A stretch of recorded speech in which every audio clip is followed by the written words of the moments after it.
Video like जरूर कर लीजिए और ऐसे वीडियो लगातार फ्री में पाने के लिए चैनल को तुरंत सब्सक्राइब कर लीजिए और बेल आइकन को जरूर टैप कर लीजिए ताकि आगे भी सारे वीडियो आपको मिलते रहे। यूट्यूब में फॉलो करते हैं तो प्लीज ये वाला फ्री टेलीग्राम चैनल जरूर ज्वाइन कर लीजिएगा। सारे नोटिफिकेशन सारे अपडेट यहीं पे आते हैं, ध्यान रखिएगा। नमस्कार दोस्तों, स्वागत है आप सभी का ऑनलाइन एग्जाम प्रिपरेशन पर which is the part of study for civil services. दोस्तों आज की वीडियो में हम ज्योग्राफी में देखने वाले हैं पृथ्वी की उत्पत्ति और संकल्पनाएं। भूगोल विषय हमने प्रारंभ किया था जिसमें हम टॉपिक वाइज ज्योग्राफी को पढ़ रहे हैं और ये आपके सारे एग्जाम, चाहे आपका यूपी SSC का एग्ज़ाम हो, BDO का एग्ज़ाम हो, BEO का एग्ज़ाम हो, RO UPPSC प्रीलिम्स या फिर आपका लेखपाल, कोई भी एग्ज़ाम हो, सबके लिए इम्पॉर्टेंट है क्योंकि यहाँ पर हम ज्योग्राफी टॉपिक वाइज पढ़ेंगे और इम्पॉर्टेंट फैक्ट कवर करते जाएंगे जो कि आपके एग्ज़ाम के दृष्टिकोण से इम्पॉर्टेंट है। तो लास्ट वीडियो में हमने कुछ पृथ्वी की गतियों के बारे में पढ़ा था। मानक रेखा, अक्षांश रेखा, स्टैंडर्ड टाइम जोन, ये सारी चीज़ें हमने देखी थी। आज हम पढ़ेंगे पृथ्वी की उत्पत्ति और इसकी संकल्पनाएं। तो चलिए स्टार्ट करते हैं। पृथ्वी की उत्पत्ति और संकल्पना की बात करें तो दो प्रकार की संकल्पनाएं आती हैं। एक आती है अद्वैतवादी संकल्पना और एक होती है द्वैतवादी संकल्पना।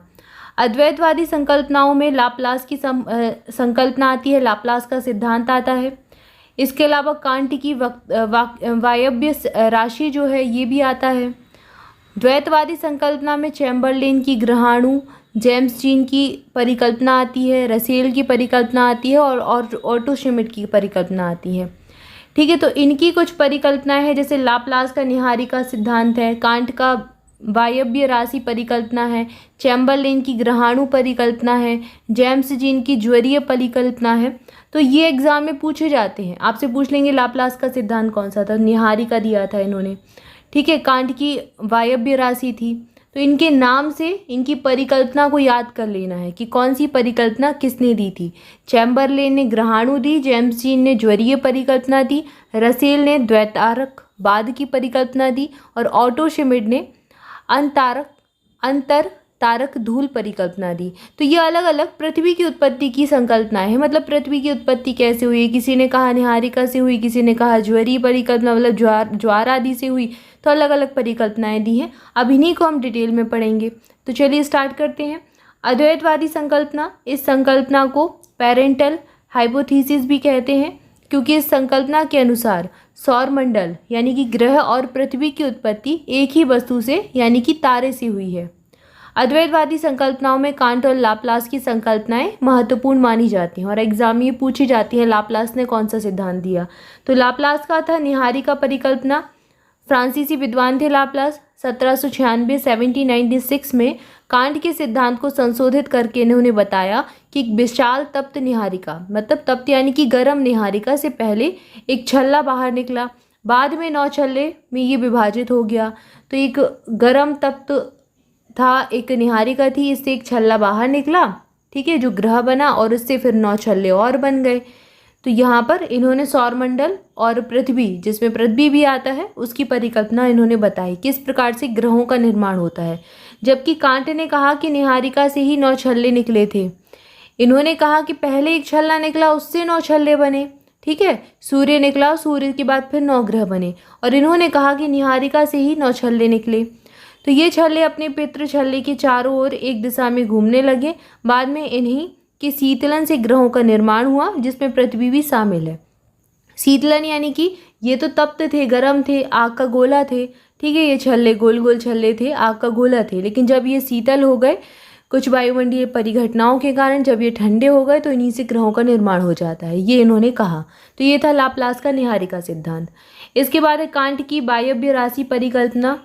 इसमें क्या है, कांट एक जर्मन दार्शनिक थे 1755 में, यानी कि लाप्लास के काफ़ी पहले।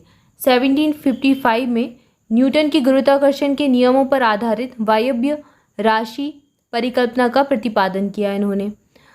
वायव्य है यहाँ पर, ठीक है, यहाँ वायव्य लिखा हुआ है, वायव्य है यहाँ पर, यहाँ वायव्य लिखा हुआ है, तो इसको थोड़ा करेक्ट कर लें। इसके अनुसार केंद्र पर जो बल लगता है, केंद्र पर अपसरित जो बल लगता है, आपने 2 प्रकार के बल पढ़े हैं, एक अभिकेंद्रीय बल पढ़ा है और एक अपकेंद्रीय बल पढ़ा था। तो केंद्र पर जो अपसारित बल है, इसके प्रयास से एक तप्त और गतिशील निहारिका के कई गोल छल्ले अलग हुए जिनके शीतलन से सौरमंडल के विभिन्न ग्रहों का निर्माण हुआ। तो एक प्रकार से मिलती जुलती संकल्पना इनकी थी लाप्लास की। ठीक है, लाप्लास ने मिलती जुलती क्या कांट की संकल्पना को इन्होंने संशोधित किया था। इन्होंने कहा कि एक छल्ला अलग हुआ फिर 9 छल्ले बने। कांट ने कहा था कि 9 छल्ले एक ही निहारिका से अलग हुए। ठीक है, फिर इन्हीं के शीतलन से सौरमंडल बना, ये इनके द्वारा कहा गया था।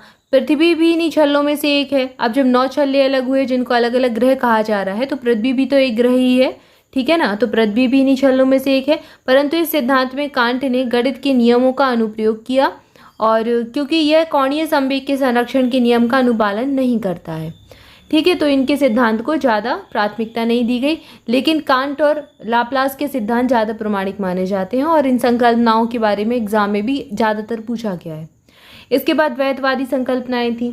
अद्वैतवाद संकल्पना के विपरीत इस विचारधारा के अनुसार ग्रहों की उत्पत्ति 2 तारों के संयोग से मानी जाती है। इसलिए इस संकल्पना को बाईपेरेंटल हाइपोथेसिस कहा जाता है। इसके अंतर्गत चैम्बरलेन और मोल्टन की ग्रहाणु परिकल्पना और जेम्स जीन के जेफरीज की ज्वारीय संकल्पनाएं महत्वपूर्ण हैं।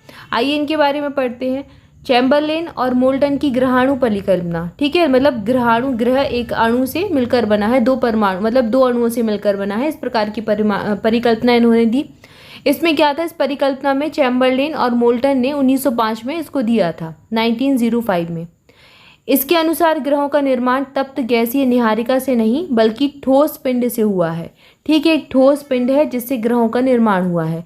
प्रारंभ में ब्रह्मांड में 2 विशाल तारे थे, एक सूर्य था और दूसरा अन्य भ्रमणशील तारा था। ठीक है, जब यह अन्य विशाल तारा सूर्य के पास पहुंचता है तो उसकी आकर्षण शक्ति के कारण सूर्य के धरातल से असंख्य कणों में अलग हो जाता है। ठीक है, इन्होंने कहा एक तारा था सूर्य और एक और तारा था जो कि अब आपस में ऐसे ही भ्रमण कर रहा था वायुमंडल में। जब ये नज़दीक पहुंचा, भ्रमण करते करते सूर्य के पास पहुंचा, तो सूर्य की आकर्षण शक्ति से ये कई सारे छोटे छोटे टुकड़ों में बंट गया। ठीक है, तो यही जो टुकड़े हैं ये आपस में मिलकर पृथ्वी और अन्य ग्रहों का निर्माण करते हैं, और निर्माण के कारण बने इस सिद्धांत के द्वारा पृथ्वी की उत्पत्ति की संरचना, वायुमंडल की उत्पत्ति, महासागर की उत्पत्ति हुई, महाद्वीप की उत्पत्ति हुई, पर्वतों का निर्माण हुआ आदि की व्याख्या करने का प्रयास भी इनके द्वारा किया गया है। तो इन वैज्ञानिकों ने बताया कि 2 तारे थे, 2 तारों से मिलकर ग्रहों का और पृथ्वी का निर्माण हुआ है। कोई निहारिका से नहीं हुआ, कोई तप्त निहारिका नहीं थी, कोई आग का गोला नहीं था जिससे छल्ले अलग हुए, ये इन्होंने कहा। तो इनकी परिकल्पना इसके विपरीत है।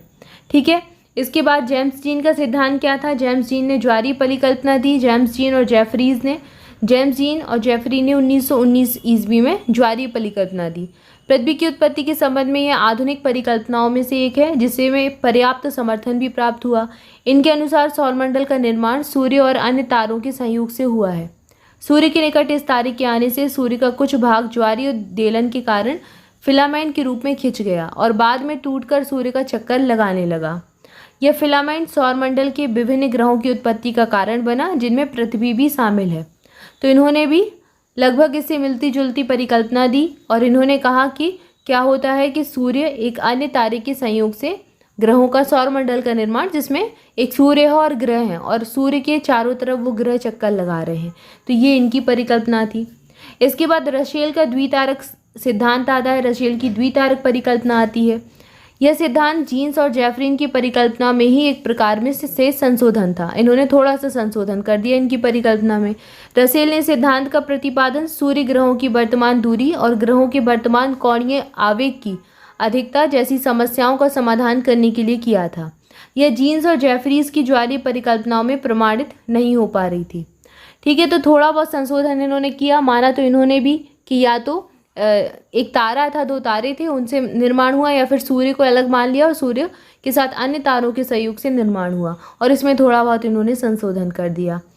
ऑटो श्मिट की अंतर तारक धूल परिकल्पना आती है। इसमें क्या था, ये एक रूसी वैज्ञानिक थे ऑटो श्मिट। 1943 में इन्होंने परिकल्पना दी।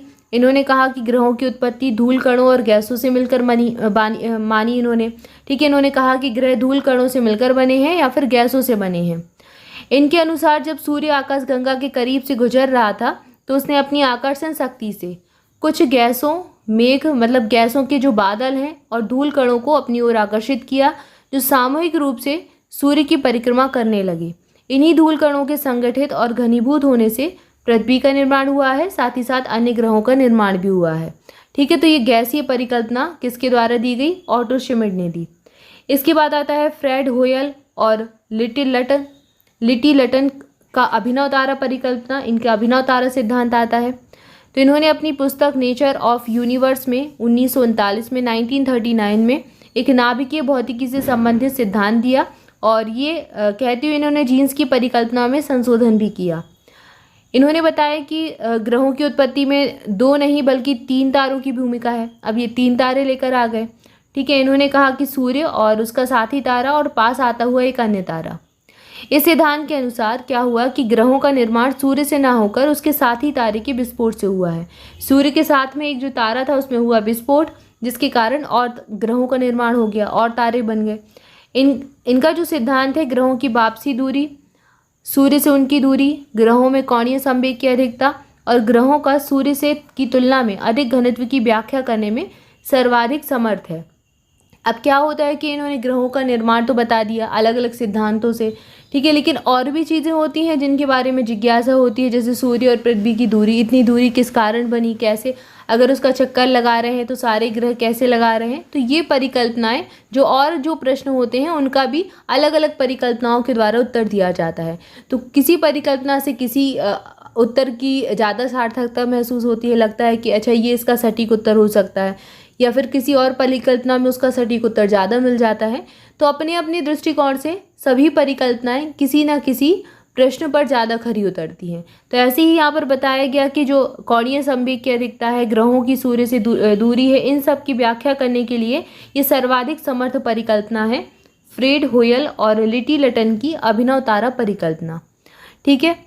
इसके बाद एक नया सिद्धांत आता है, आधुनिक सिद्धांत, जिसको कहा जाता है बिग बैंग या फिर स्फीति सिद्धांत। इसमें क्या है, इस सिद्धांत का प्रतिपादन किया था जॉर्ज लेमेंटियर ने और एग्जाम में ये सबसे ज़्यादा पूछा गया है कि बिग बैंग थ्योरी किसने दी, तो जॉर्ज लेमेंटियर के द्वारा। इन्होंने ब्रह्मांड, आकाशगंगा और सौरमंडल की उत्पत्ति के लिए इस सिद्धांत का प्रतिपादन किया। इसके अनुसार ब्रह्मांड की उत्पत्ति आज से लगभग 15 बिलियन पूर्व वर्ष हुई थी। 15 बिलियन वर्ष पूर्व घने पदार्थ और विशाल अग्निपिंड के आकस्मिक विस्फोट के कारण हुई थी। एक अग्निपिंड था, मतलब आग का गोला था, जिसमें विस्फोट हुआ और उसके कारण विकिरण जो है आसपास फैला, जिसके कारण क्या हुआ, ब्रह्मांड बना, आकाशगंगा बना, सौरमंडल बना, ठीक है। तो ब्रह्मांड की उत्पत्ति होती है और एग्जाम में ये पूछा भी जाता है कि ब्रह्मांड की उत्पत्ति कब हुई थी, तो 15 बिलियन वर्ष, ये आपको मिल जाता है कभी कभी ऑप्शन में देखने को। इसके अलावा स्फीति सिद्धांत के अनुसार ब्रह्मांड के दृश्य द्रव्यमान के घनत्व की तुलना में उसका वास्तविक घनत्व काफ़ी अधिक है। मतलब जो दृश्य आप देख सकते हैं, लगता है कि जो द्रव्यमान हो सकता है उससे काफ़ी ज़्यादा घनत्व ब्रह्मांड का है। इससे यह स्पष्ट होता है कि ब्रह्मांड में अदृश्य काले पदार्थों का अस्तित्व है। इन्हीं काले पदार्थों के समूहन से आकाशगंगाओं का निर्माण हुआ है। तो लगातार खोज तो चलती रहती है, रिसर्च चलती रहती है, लेकिन ये अनगिनत रिसर्चों का विषय है ब्रह्मांड, ठीक है। इसमें जिज्ञासा का विषय तो ये बना ही रहता है और नई नई खोजें होती रहती हैं। तो अभी आधुनिक सिद्धांत में आप ये देखते हैं बिग बैंग थ्योरी या फिर स्फीति सिद्धांत जॉर्ज लेमेंटियर का। इसके पहले कुछ और सिद्धांत आए जिनको 2 भागों में बांटा गया है, द्वैतवादी परिकल्पनाएं और अद्वैतवादी परिकल्पनाएं। तो इनको याद रखना है किसने कौन सा सिद्धांत दिया, यही एग्जाम में पूछा जाता है, ठीक है। तो आज की वीडियो में इतना ही। इसके आगे नेक्स्ट वीडियो में हम नेक्स्ट टॉपिक पढ़ेंगे, जिसमें हम पृथ्वी की भूगर्भिक इतिहास के बारे में जानेंगे। तो ये हमारा नेक्स्ट टॉपिक रहेगा। तब तक के लिए आप सभी चैनल के साथ जुड़े रहें। चैनल को सब्सक्राइब नहीं किया तो सब्सक्राइब कर लें। मोर अपडेट के लिए टेलीग्राम ग्रुप से जुड़ सकते हैं, लिंक आपको डिस्क्रिप्शन में मिल जाएगी। इसके अलावा SCS यानी स्टडी फॉर सिविल सर्विसेज के किसी भी पेड ग्रुप से जुड़ना चाहते हैं तो इन नंबर्स पर कॉल करके इन्फॉर्मेशन ले सकते हैं, आपको पूरी इन्फॉर्मेशन मिल जाएगी। और हाँ, UPSSC 2023 PET का नोटिफिकेशन जारी कर दिया गया है। आज ही नोटिफिकेशन आया है।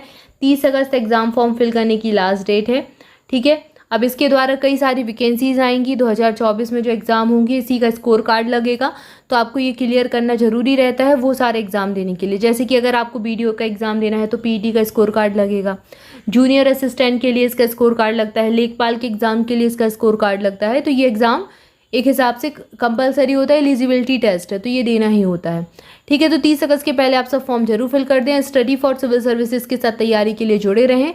पूरी तैयारी आपको करवाई जाएगी SCS पर, ऑनलाइन एग्जाम प्रिपरेशन पर। और 8 अगस्त से हमारा स्टडी फॉर सिविल सर्विसेज का ग्रुप स्टार्ट हो रहा है, नया पेड बैच स्टार्ट हो रहा है UPSSC PET 2023 के लिए। आपका जो न्यू सिलेबस है, अपडेटेड मटेरियल है, पूरा इसमें प्रोवाइड करवाया जाएगा। स्टडी मटेरियल दिया जाएगा, प्रैक्टिस क्विज मिलेंगे, साथ ही साथ आपको टेस्ट सीरीज भी मिलेंगी पीटी के लिए। तो पूरा जो हमारा एग्ज़ाम का पैटर्न होता है, जो ट्रेंड एग्ज़ाम फॉलो करता है, बिल्कुल वैसे ही मटेरियल डिज़ाइन किया जाएगा। तो 8 अगस्त से ये चालू हो रहा है। जिनको भी ज्वाइन करना है, नंबर्स पर कॉल करके इन्फॉर्मेशन ले सकते हैं। Thank you for watching this video. आज के लिए इतना ही, मिलेंगे नेक्स्ट वीडियो में। Thank you so much.